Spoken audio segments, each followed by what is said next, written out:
was born in Lebanon. Lebanon is one of the smallest countries in the world. Historically, one of the oldest inhabited countries in the world as well. And back then, it was a population of just around 1 million or less people in the whole country.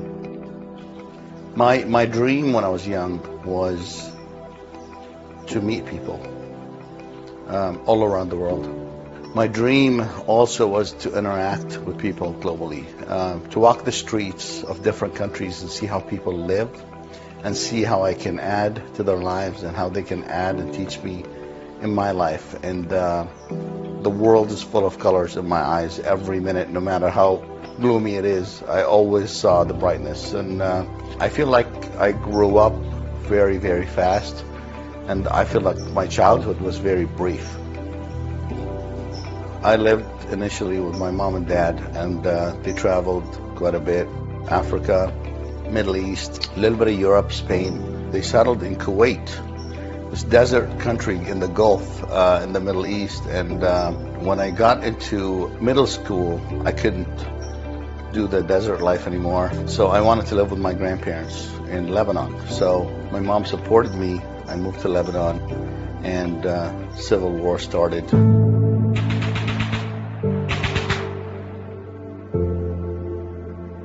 They weren't able to come visit. I wasn't able to leave and visit them, so there was a good-sized chapter in my life living in Lebanon, and this is where I have most of my memories. Culturally, we take care of our elders, and it's almost mandatory. There's no ifs, whens, or buts. These people got us here. These people are what created our society, and we're supposed to carry them until the end. So I felt like I was responsible for them as well, even though they're the ones taking care of me. But on the inside, I felt like whatever they wanted, whatever they needed, it's on me. Actually brings you down, makes you even more humble, and teaches you a different perspective and makes you look at things differently in life. I wanted to come to school in the U.S. So I remember there was no U.S. embassy in Lebanon. It was closed because of the war. So I drove about 3 or 4 hours with my aunt to Syria. And I stood in a line of 5,000 people trying to get a visa. And they weren't given visas at the time. And I was one of 5,000 people that they gave a visa to. I waited in line. I was like one of the last 5 or 6 people there. And of course, people were trying to flee war, so they weren't just giving visas and issuing it to everyone. But when I got there, I remember the consulate. She asked me, why do I want to go to the U.S.? And I told her I want to go to school. And visa, see you later. And then less than 3 months, I jumped over a plane and I came. I remember getting off the plane, and I was so scared. I was so scared. I didn't have my grandparents. I didn't have my mom, my dad. I didn't have my brothers. I didn't have my friends. I didn't have my culture. Didn't have my language. So right when that door opened up and those stairs, I looked around and I saw a different world. You have to respect where you came from. Having culture puts a different set of responsibilities on your back, and it's that mindset. It's a mindset of positivity. It's about your family, it's about your grandparents, it's about how do you help them succeed so we can live another day. When I started going to college, I just hated it. LA was way too much for me, so I kind of drove up north 2.5, 3 hours to a little place called Fresno back then. Now Fresno's big. And I actually went to college in Fresno, and I was studying architecture. I didn't know what I wanted to do in life, except wanting to be like my dad. So I started studying architecture. He was an engineer, civil engineer, and an architect, and I wanted to be like him. So that's what I started studying. I think a huge learning lesson for me is when I came to the United States, and I was able to witness the melting pot. I started to ease a little bit into being different and learning that everybody in America is different, and I'm just part of everybody. How can you live with people that believe in different things and still accept them? How do you share commonalities and respect differences? And that was, I would say, this has been one of the biggest lessons I've ever learned in life, as I've taken everything that I've known when I was younger, and I had to learn from different people. Ignorance was fear, and fear was ignorance. And as you get deeper and you learn more about people, you'll find out at the end of the day that we are all absolutely the same. With all our differences, we are absolutely the same. And this is what helped me grow in communications and creating relationships. The whole family is into health and the health industry. I have two uncles that have had stores for well over 40 years. Extremely successful, extremely happy doing what they do. So they actually supported my dad on purchasing a store in a little city called Pleasant Hill, a few minutes from San Francisco. And so my dad buys the store, and I get a phone call, and he's telling me, hey, summer is coming up, why don't you take that semester off and just come to the store and watch it over for me for a few months, and I'm gonna go and bring your mom and brothers over to the U.S. This is when I got a tiny little VW with no shocks, 3 different wheels, nice black little hatchback. I actually drove it up to Pleasant Hill, and I walked into that store, that health food store. It was called Natural Life Foods. I walk in the store, and I'm new in the country. I don't know much about health, okay, and I don't know much about nutrition. And I walk into this business, and it's colorful, bright, and confusing. I walk in, there's tiny little bottles everywhere. I don't know what they do. Definitely stressed and scary, but I was excited that I don't have to go to school for the summer. So I didn't care. I was gonna, okay, let's do it. And there was a nutritionist running the store at the time. So I walk in the store, her name was Marilyn, and she greeted me. My dad was still there, and he's like, okay, Marilyn's gonna help you, teach you some stuff. I'll be back before the end of the summer so you can go back to school. First day, I see people walk in, and there wasn't much business, a little bit of activity, but kind of constant flow. A person would walk in every hour or two. I started seeing Marilyn interact with people and talk about them, and it was like way over my head. I didn't know what vitamin A is, what glucosamine is, what MSM is, what collagen is. There was no collagen back then, and the industry was very, different, of course, but it was definitely overwhelming. When you walk into a store like this and you see so many bottles and you don't know what anything does, what you're supposed to do except make the deposit every evening, it's definitely a scary feeling. So I had to learn how to do everything, and I had to learn what everything does, and I had to learn where everything is, and I had to learn how to run the store to keep it open. You can't go on a computer and search what something does, and people are walking in and they're telling me, hey, do you have something for the eyes? I'm like, ooh. Right? So it was embarrassing. It was embarrassing because people made remarks like, who leaves a kid at a store? They would tell me straight to my face. They'll be like, where's Marilyn? I'll be like, I'm sorry, she didn't show up. And I'm trying to. And they're like, who are you? I'm like, well, my dad bought the store. And they knew the last owner. They were like upset at everything, and I understand. And I just felt I was helpless. And without the support of Father Google, back in the day, and I had to actually start cracking open some books. And I remember Prescription for Nutritional Healing, one of my first books that I opened. It was 7th edition or something like that. And I started reading, and it was unbelievable what the products do, what vitamin A does. I learned from vitamin A to Z, all the nutrients. And as I started learning and studying, little by little, a person would come in and they would ask me, hey, can you help me find something for this, right? And I was eventually able to recommend something for them that would help them. And that was a huge win for me, because I felt empowered, and I felt that I'm able to learn and grow. And the reward part came weeks or a few months later when I started seeing the same person again the second time, and they would give me a compliment. And they're like, well, we just want to tell you thank you so much, and this is working great, and we feel better.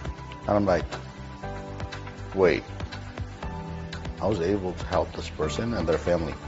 It was a different kind of weight, where it kind of brought back my past, responsibility part, right? And I felt like I can actually do this. I love studying it. I love learning that industry.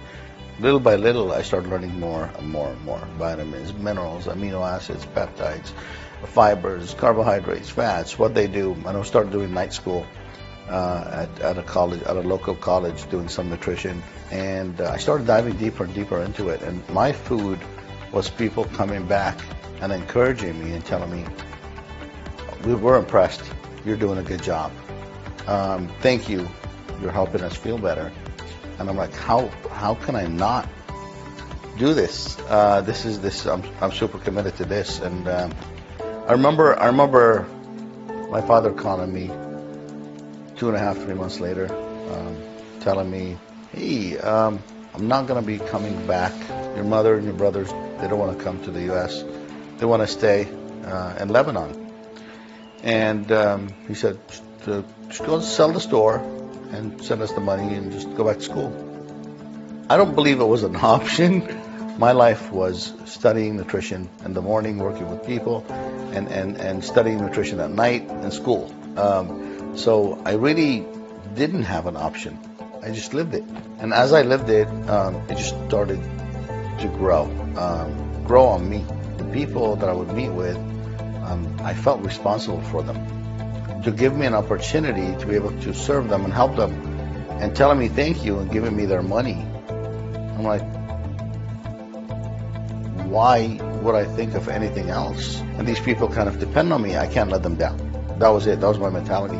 As I started learning about ingredients and products, you have this proud feeling. There's people that actually expect me to be on top of the industry in knowledge, what everything in the store does and why, how biology and chemistry and physics work inside anatomy, inside your system, and how your body reacts from genetics to epigenetics and your surroundings.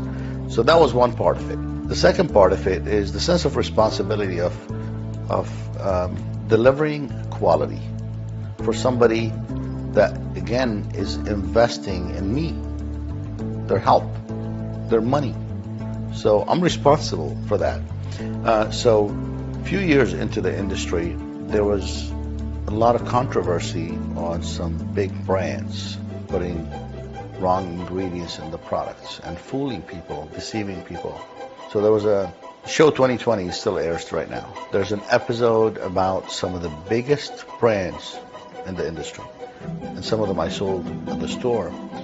They actually were guilty of having houseplants inside their capsules that they're selling people. And I just freaked out.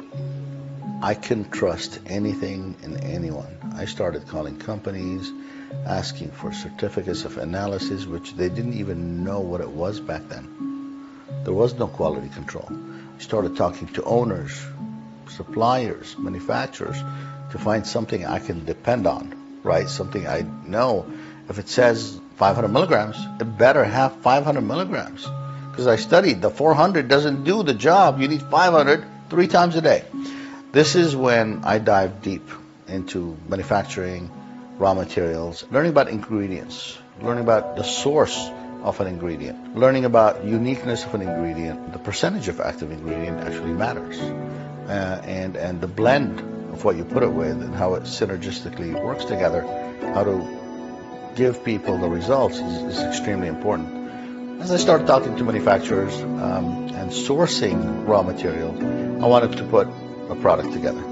I remember the product. It was a prostate formula. All these men are coming in and trusting me. These women are coming in and buying the stuff for their husbands. And the top 3-4 brands got hit selling house plants, and I'm guilty. No way I'm gonna let these people down. So I'm like, okay. As I'm making calls, sourcing and manufacturing, there's $10 and $20 a pound. Then there's 60 and 70 a pound, and 100 a pound. I'm like, why? Why can you buy $10 a pound, $100 a pound, and even $300 a pound? And I learned something that I will never ever forget. The $60 one has like 2 or 3%. $200 one has like 15%. The $300 one was like 20% active ingredient. So I'm sitting and thinking, okay, there's no thinking. I want the best for my people. I want the results at the end of the day. I want them to come back and tell me how it worked, and I want to get more of these stories. The stories that got me to do where I'm at, and that what got me to believe in what I do. So I chose the most expensive one. I sourced it. I had it shipped to the manufacturing facility. I put it on the shelf, and the price, no joke, the price was 5 times more expensive than the most expensive one that was on there for prostate. So people would come in, do you have something for prostate? They look at the price, they're like, what? No, I can't. I'm not doing this. You know, this is so expensive. Wait, let me tell you why it's expensive. And I told them exactly what I just said. And they're like, okay, all right, I'll try it. I'll try it for a month. I'll try it for 2 months. And man, I remember the first man using the product, and the first few after him, first few women bought it for their husbands. And I remember the first one coming back with a paper from his doctor showing his levels drop and how much month after month. And that was my first lesson with my first product on never compromising the integrity and the quality to save a penny, because this is your temple. You need to walk, you need to think, you need to be healthy, you need to perform, you need to go to work. This is not a place to save money, and this is the place where you indulge and give yourself the best. The results confirmed what I had decided, which is never ever to compromise integrity and quality. The more important part is just I loved what I was doing so much, and nothing, no matter how scared I was, no matter how much lack of money I had to even place an order, through depressions and recessions, through industry boycotts, through many challenges will always come. Do we run away, or do we find a way to fix it? Every time I would win a small fight, I would gain confidence. Confidence about what I was doing and that I'm doing the right thing. And I would just fall in love with it more and more. And the challenges that continue today will always be, and they will only get bigger and bigger. But your confidence in beating the challenge becomes more and more rewarding as well. That a lot of people are scared of taking the journey because they're afraid of failures. And I think failure is the reason for success. You can't taste the sweet success without crying and falling on your knees, falling on your face multiple times. You're supposed to take the journey. You're supposed to fall. You're supposed to bleed. You're supposed to cry. You're supposed to get up. You're supposed to fix it. We have a responsibility for people, for other people in our lives, for our community, for our country, for everything around us. And you can't abandon this responsibility. And your job, and my job, and everybody's job is to find a way to make it happen, no matter what challenge is coming. Challenges are there for a reason. The reason is to surpass them.